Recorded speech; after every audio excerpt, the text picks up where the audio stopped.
आज खास ब्लॉग घेण्याचा उद्देश म्हणजे आज 75वा वाढदिवस आम्ही साजरा करतोय अगदी आनंदाने उत्साहात, अगदी नातवंडासह सहपरिवारासह. ज्या माणसाने अतिशय संघर्षातून आपली जीवनचरित्र गाथा ऐकत जीवनचरित्र अगदी गरिबीतून श्रीमंत झालेला व्यक्तिमत्व कसा असतो याचं उत्तम उदाहरण आहे आमचे लाडके आमचे आबाजी सन्माननीय अंबादासजी निखार.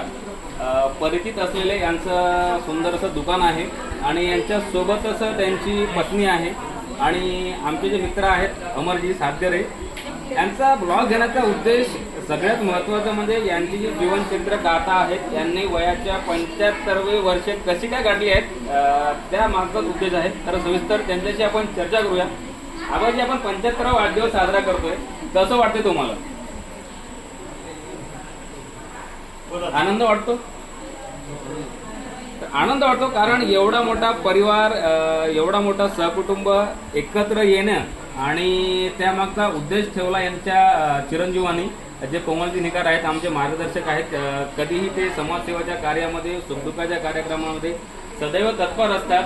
आपण एवढी वर्ष या माऊलीसोबत काढलेत, अगदी थाटामाटाने सुखदुःखात तुमच्या पावलावर पाऊल ठेवून तिने जी तुम्हाला साथ दिली याचा खरोखर आनंद वाटतो का? अगदी वाटतो.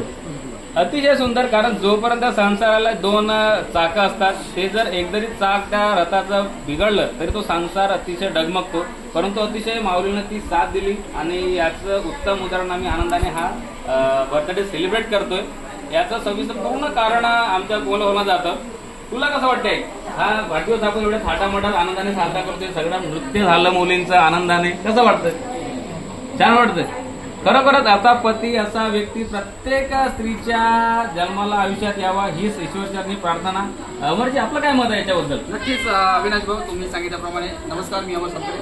तर 75वा वाढदिवस म्हणजे आपण एक आजारीचा अमृत महोत्सव जो यावर्षी स्वप्नीने जे सांगितलं त्याबद्दल मला माईला प्रश्न विचारायचा की तुम्हाला तुमच्या या संसारामध्ये आमच्या आजोबाकडून नेहमी तुम्हाला जे यश मिळालं, नेहमी जे साथ मिळाली त्याबद्दल तुमचे सांगते म्हणजे तुम्हाला कशा प्रकारे तुम्ही समजता?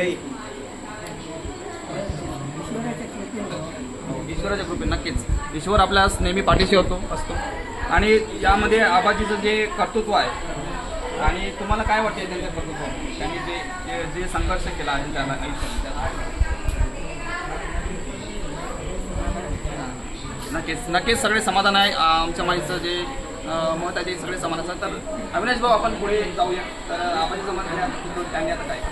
नक्कीच आबाजीला एक कसं ईश्वरचरणी प्रार्थना करतो की असंच त्यांना निरोगी आयुष्य आणि शतक लवकरात लवकर आबाजीचं व्हावं आणि त्याच्यापेक्षा जास्त आबाजीला थाटामाटात जीवन जगावं ही ईश्वरचरणी प्रार्थना करतोय.